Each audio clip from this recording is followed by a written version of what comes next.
गया हूं और मुझे कोई दावा नहीं है इस बात का कि मैं तुम में सबसे अफजल हूं, जबकि सबसे अफजल थे और हैं और रहेंगे। क्या कहा? मुझे दीवार फांग के बच्चे कूद के अपना मुख्तसर सामान लेकर वहां से निकले हैं। वहां से यहां जब आए तो उनकी आंख में आया तो उन्होंने साफ कह दिया कि मैं तुम्हारे लिए कुछ नहीं कर सकता। कोशिश भी नहीं की उन्होंने, ट्राई भी नहीं किया। इतनी आसिफ साहब ने कहा कि तुझे रास्ते में कहीं पर भी कोई भी रोकेगा, मेरा नंबर ले, फोन करना खाली। लड़के के अंदर कॉन्फिडेंस है, देखो 24, 22, 23 साल ये हमारे खुलफाए राशिदीन हैं, इतने बड़े जलीलुल कद्र सहाबा हैं और अपने आप को अवाम की अदालत में पेश करके कह रहे कि अगर हम गलत करेंगे तो हमको चलने मत देना, हमको सीधा कर देना, हमें सख्ती से रोक देना। और आज हमें यह समझाया जा रहा है जान दे, जो हुआ मट्टी डालो। ये इस बात की गम्माजी करता है कि आप लोग इस आने वाले इलेक्शन को कितनी संजीदगी से ले रहे हो, वरना जो आप लोगों का कारोबार है, जो काम है, जो मसरूफियात है, वो बहुत मुश्किल, कठिन और एक ऐसी है जो इंसान को थका दे। मेहनत से आप लोग तिजारत करने वाले लोग हो, ताजिर पेशा लोग हो।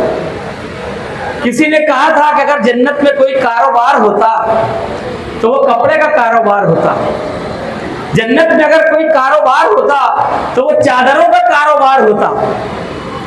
आप लोग एक ऐसे कारोबार से मुंसलिक हो। मैं आपको बताऊं, अल्लाह के रसूल सल्लल्लाहु ताला अलैहि वसल्लम का जब विसाल हुआ तो हुजूर के वो चहीते सहाबी अबू बकर सिद्दीक रज़ी अल्लाह ताला अन्हु, उनको खलीफा बनाया गया। जब उन्हें खलीफा बनाया गया तो दूसरे दिन हज़रत उमर फारूक रज़ी अल्लाह ताला अन्हु आ रहे थे। हज़रत अबू बकर सिद्दीक रज़ी अल्लाह ताला अन्हु अपने कांधे पर चादर रख के मार्केट जा रहे हैं।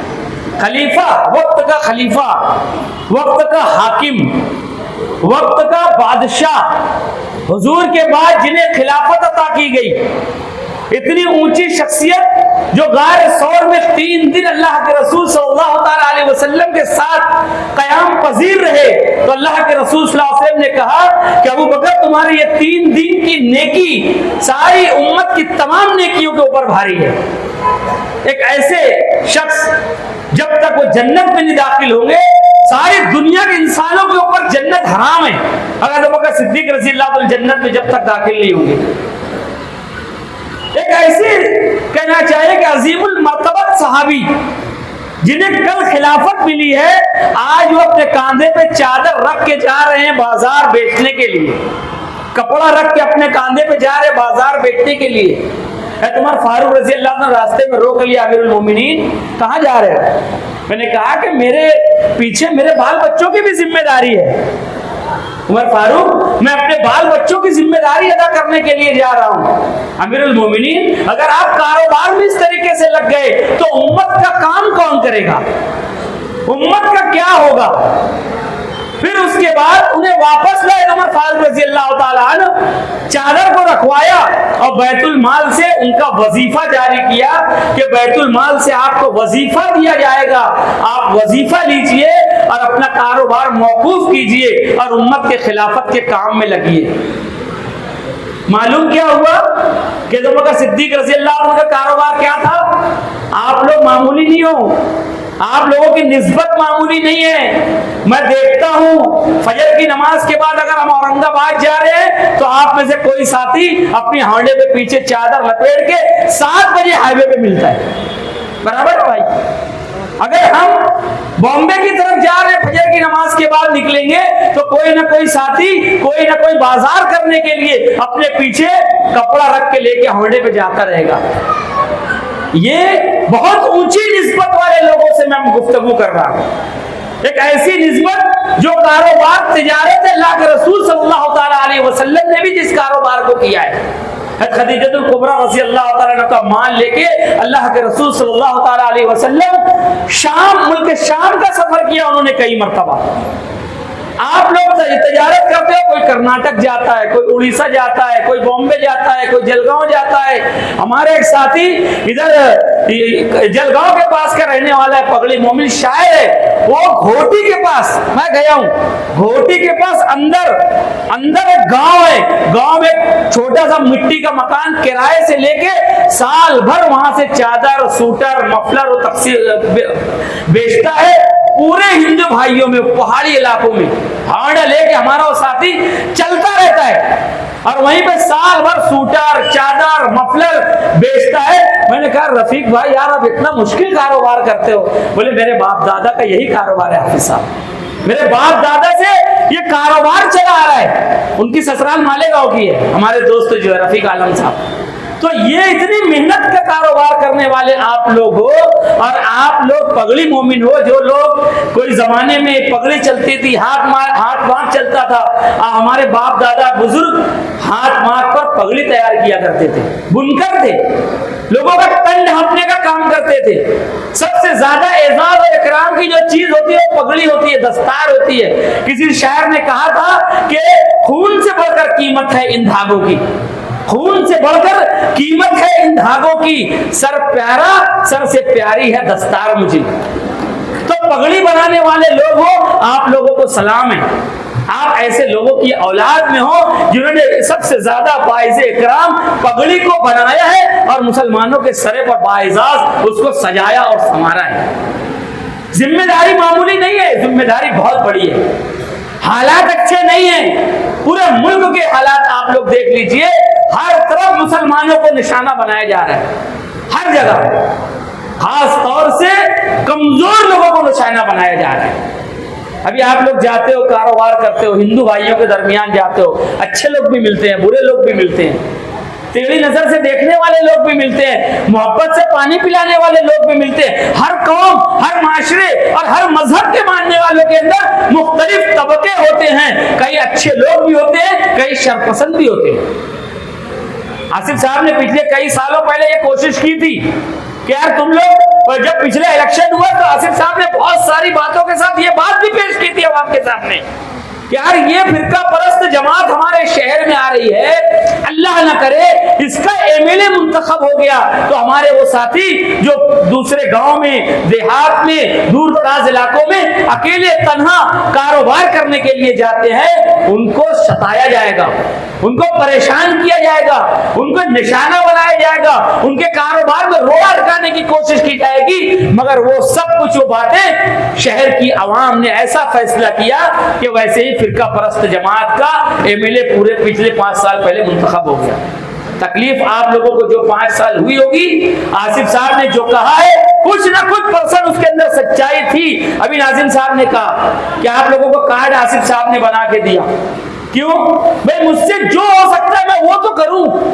ये आसिफ साहब की सोच है कि आपको तकलीफ है, मैं क्या कर सकता हूं, ये बोलो, मैं क्या कर सकता हूं आप लोगों के लिए। हमारे एमएलए साहब का मामला क्या पता है, अगर कोई बच्चा पकड़ा गया हाईवे पे और वो फोन कर दिया, बोले यार मुफ्ती साहब का नंबर वो लगा, तो वो जैसे ही फोन करेगा कि पुलिस पकड़ ली से 1 बजे रात को 12:30 बजे, तो वो ये नहीं बोलेगा कि पुलिस को फोन दे, जबकि एमएलए का इतना पावर है कि अगर वो पुलिस को बोलेंगे फोन देगा और बोलेगा मेरे बच्चे छोड़ दो तो छोड़ देगा। पहले उनसे ही सवाल जब क्या करने गए थे हाईवे पे, इतनी रात को जाने की जरूरत क्या है, भारी पड़ रहा है उतना बोलना भी कि यार हमारे शहर के बच्चे उनको क्यों रोके, छोड़ दो, क्या करते रहते तुम लोग हाईवे पे इतनी रात को।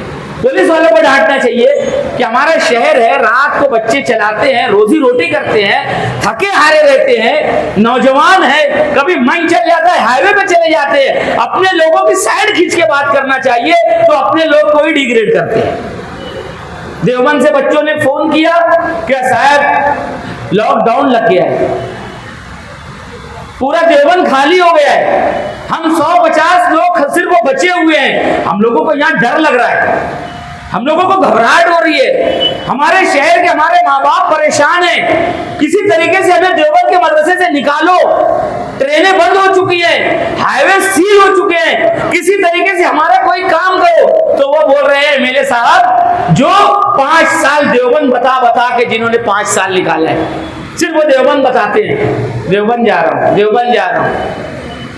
देवबंद बता बता के 5 साल निकाला है, और जब देवबंद के बच्चों पर वक्त आया तो उन्होंने साफ कह दिया कि मैं तुम्हारे लिए कुछ नहीं कर सकता। कोशिश भी नहीं की उन्होंने, ट्राई भी नहीं किया, इतनी भी उनको तसल्ली नहीं दी कि बेटा मैं कुछ कोशिश करता हूं। वो बोल रहे हैं उनको फोन पे कि और 15 दिन रह लो ना, क्या हो जाएगा, ईद बाद आना, बोले ईद बाद आना आराम से। हलीम भाई बैठे, हम लोगों को जैसे ही मालूम पड़ा आसिफ साहब की बात चल रही है कि वो कुछ ना कुछ करना चाहते हैं, हमने साहब बोले साहब ऐसी सी बात है। साहब बोले ऐसा कुछ करते, दिमाग लगा, कलेक्टर को, कमिश्नर को, प्रांत को धड़ाधड़ फोन। मेरे बच्चे 15 बच्चे देवबंद में फंसे हुए, साहब मेरे को मेरे बच्चों को लाना है, ये आसिफ साहब की बात है। मेरे बच्चे वहां फंसे हुए देवबंद में, मुझे उन बच्चों को लाना है, कुछ भी करो। उसके बाद क्या होता है, कलेक्टर भी देता है लेटर, कमिश्नर क्या ना प्रांत के पास से आसिफ साहब लेटर हासिल करते हैं, हलीम सिद्दीकी साहब बैठे उनको देते हैं। हलीम सिद्दीकी साहब और मैं एक नौजवान को जाकर तैयार करते हैं कि देखिए आसिफ साहब एक लेटर दिए तेरे को, पूरे रास्ते में कोई कुछ नहीं करेगा।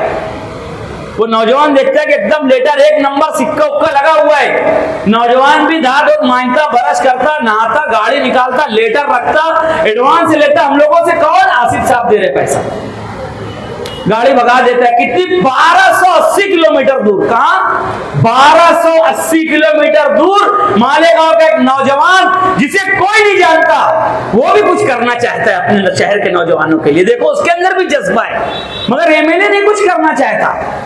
एमएलए सिर्फ देवबंद का भकाऊ बताना चाहता है मालेगांव वालों को, खाली देवबंद की अपनी सदारत, अपनी कुर्सी बताना चाहता है, लोगों को धोखा देना चाहता है। जब वक्त आ रहा है तो तोते की जरा आंखें फेरता है उन बच्चों के साथ। आसिफ साहब ने पैसा लगाया, उसको एडवांस दिया गया, वो बच्चा गाड़ी भगा कर लेकर गया और उसके बाद उन नौजवानों को 12-14 नौजवानों को लेकर आया आसिफ साहब के जरिए। आसिफ साहब ने कहा कि तुझे रास्ते में कहीं पर भी कोई भी रोकेगा, मेरा नंबर ले, फोन करना खाली। लड़के के अंदर कॉन्फिडेंस है, देखो 24, 22, 23 साल का लड़का विंडर लेके जा रहा है और वहां से फोन कर रहे हैं हलीम भाई को, मुझको, मैं यहां खड़ा हूं, लड़कों को भेजो। बच्चों को हम लोग बोल रहे हैं कि तुम लोग फ्लावर ब्रिज के नीचे पहुंचो, वहां पे गाड़ी खड़ी है, ये नंबर है, विंगर गाड़ी अपने मालेगांव का बंदा है। दीवार फान के बच्चे कूद के अपना मुख्तसर सामान लेकर वहां से निकले हैं। वहां से यहां जब आए हैं तो उनकी आंख में आंसू।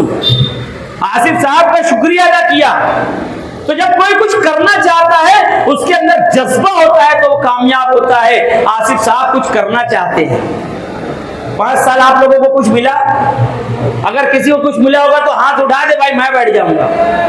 इतना बड़ा मजमा है, 5 साल में अगर आप लोगों को कुछ किया होगा, कुछ मिला होगा, कोई हाथ उठा दो कि हाँ हमको मिला है। आप ये बोल सकते हैं कि हाँ हमको धोखा मिला है, हाँ हमको झूठ मिला है, हाँ हमको झूठ मूठ का आश्वासन मिला है, हाँ संग बुनियाद रखा गया हजारों सैकड़ों चीजों का, 50 चीजों का, कोई चीज नहीं बनी है। झूठ की दुकान मिली है हमको, धोखा मिला है, शहर को लॉलीपॉप भी नहीं मिला है। जो लॉलीपॉप बोला था 5 रुपये वाला, वो भी नहीं मिला।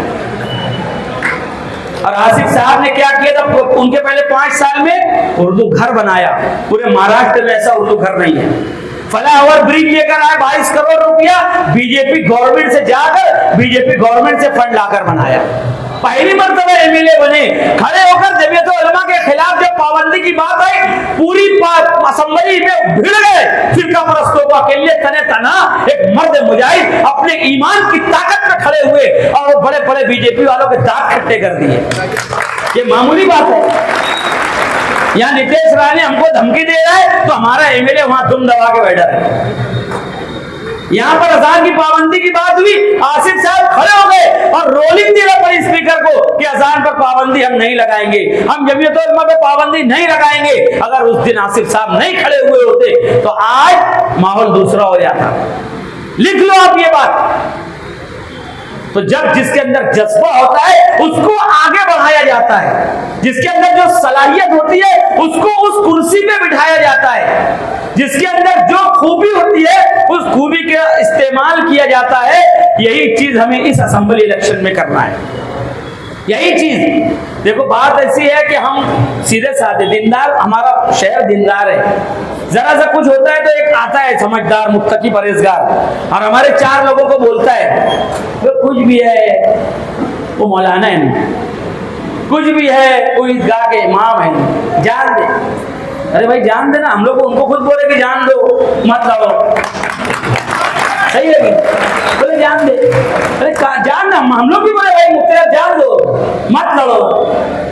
जाहिर सी बात है, हज़रत अबू बकर सिद्दीक रज़ियल्लाहु अन्हु की बात चल रही थी। जिस वक्त हज़रत अबू बकर सिद्दीक रज़ियल्लाहु अन्हु खलीफा बनाया गया तो उन्होंने खुतबा दिया और क्या कहा उसके अंदर, लोगों में तुम्हारा हाकिम बनाया गया हूं और मुझे कोई दावा नहीं है इस बात का कि मैं तुम में सबसे अफजल हूं, जबकि सबसे अफजल थे और हैं और रहेंगे।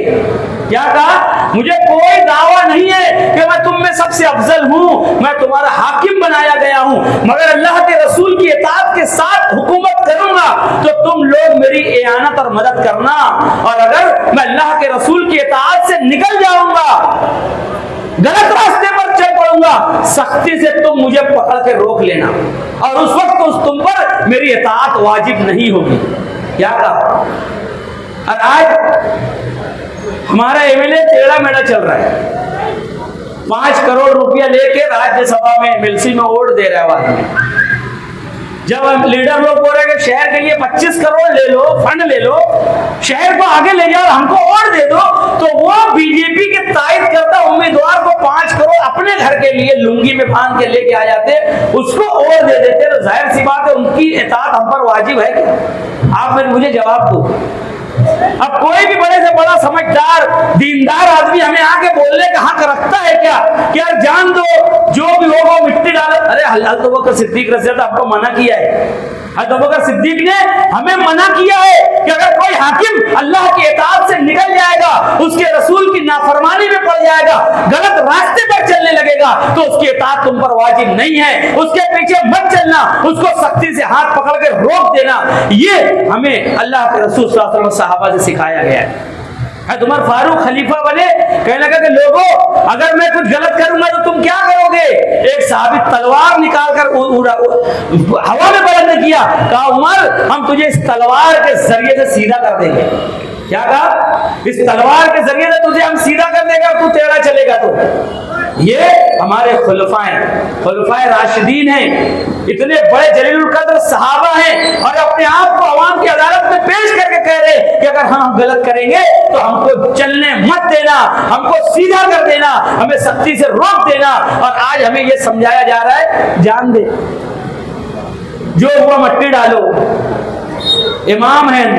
अरे भाई इमाम है, उनका इज्जत करते हैं, हमारी कोई जाती दुश्मनी नहीं है। हम अगर उनको कुछ गलत बोलेंगे अल्लाह हमको माफ करे, हम उनसे भी माफी मांगते हैं, मगर जाहिर सी बात है अगर तुम अल्लाह और उसके रसूल के इताअत के खिलाफ रिश्वतखोरी करोगे, हमारे तमाम वोटों का सौदा करोगे, पूरे शहर को ले जाके फिरका परस्तों के यहाँ बेचोगे, तो जाहिर सी बात है हम आपके पीछे नहीं चलेंगे। हाथ उठा के आप तमाम लोग मेरी बात की तायद करो, तमाम लोग हाथ उठाओ कि हम अबू बकर सिद्दीक रज़ियल्लाहु अन्हु के पीछे चलने वाले हैं, उमर फारूक के पीछे चलने वाले हैं, और उनकी हमको तालीम है कि अगर हमारा हाकिम टेढ़ा चलेगा, गलत रास्ता इख्तियार करेगा, तो हम उसके पीछे नहीं चलेंगे। यही हमारी शरीयत है और यही हमें शरीयत हुक्म देती है, और इसी के मुताबिक हमें अपनी ओर की शहादत को इस्तेमाल करना है। हमें कुछ लेना देना नहीं है, उनकी कोई दुश्मनी नहीं है हमारी, हम उनको कुछ गलत बोलना नहीं चाहिए, उनका एहतराम हमारे दिल में है, जिस चीज के काबिल वो है वो चीज करेंगे, हम उनके पीछे खड़े रहेंगे। मगर अगर वो सियासत में आएंगे और अपना घर भरने की कोशिश करेंगे, वो सियासत में आएंगे और हमको बेचने की कोशिश करेंगे, वो सियासत में आएंगे और फिरका परस्तों के हाथ को मजबूत करेंगे, वो सियासत में आएंगे और उसके बाद हमारे शहर की तामीरी और कहना चाहिए कि तालीमी नुकसान करेंगे, तो हम ऐसे आदमी को बर्दाश्त करने वाले नहीं है, बिल्कुल बर्दाश्त नहीं करेंगे।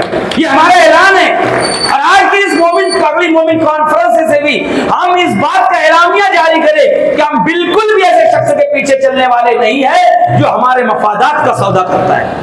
जो हमारी शरीयत को खिलवाड़ बनाता है, जो हमारे मजहब को बदनाम करने का वसीला बन रहा है, जो हमारे शहर को बदनाम कर रहा है, फिरका परस्तों की तायद करता उम्मीदवार को एमएलसी और राज्यसभा का की ओर देता है, ऐसा आदमी हमें बिल्कुल बर्दाश्त नहीं है। क्या हो रहा है? ईदगाह पे नमाज पढ़ा रहे हैं और दादा भी से ईदगाह पे जॉगिंग ट्रैक बना रहा है, पूरा शहर खिलाफ है, मगर ये खामोशी से उसकी हिमायत कर रहे हैं। हमारी ईदगाह में जॉगिंग ट्रैक बन गया, हमारी ईदगाह का इमाम जो एमएलए था वो कुछ नहीं कर सका, तो आपको ऐसा एमएलए चलेगा क्या? हाथ उठा के बताओ, चलेगा ऐसा एमएलए? हमारी ईदगाह पे गैरों के नाम का बोर्ड लग गया और हमारी ईदगाह का इमाम एमएलए होते हुए कुछ नहीं कर सका, ऐसा एमएलए हमें मंजूर नहीं है। एक मर्तबा नहीं 70 मर्तबा ऐसा एमएलए हमें मंजूर नहीं है। हमें ऐसे आदमी को कायद और रहनुमा नहीं मानते, जो अपनी रहनुमाई और कायदाना सलाहियत का हक अदा नहीं कर सका।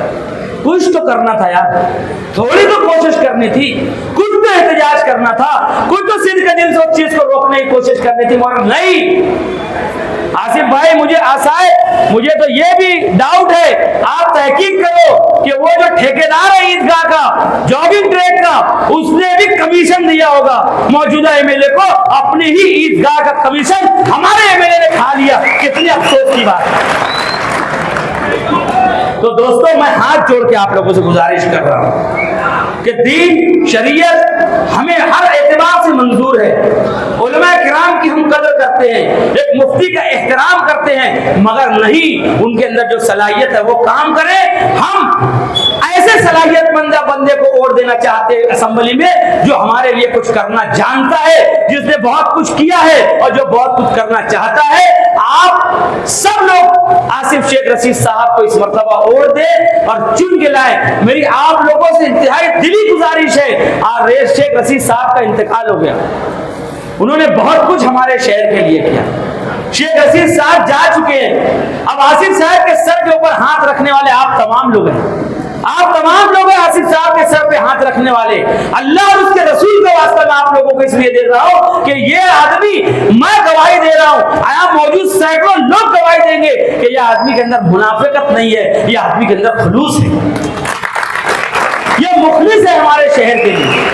110 मस्जिद का सोलार का जो काम लेकर आए आसिफ भाई, ये मामूली बात, इंतहाई अनोखा काम किया इन्होंने। पूरे महाराष्ट्र के मुस्लिम लीडर दांतों में उंगली दबा के देख रहे कि आसिफ ने क्या कर दिया। तो दोस्तों, मैं ज्यादा वक्त नहीं लेते हुए, अपनी बात चलती रहेगी। आसिफ साहब के हाथों को मजबूत करें।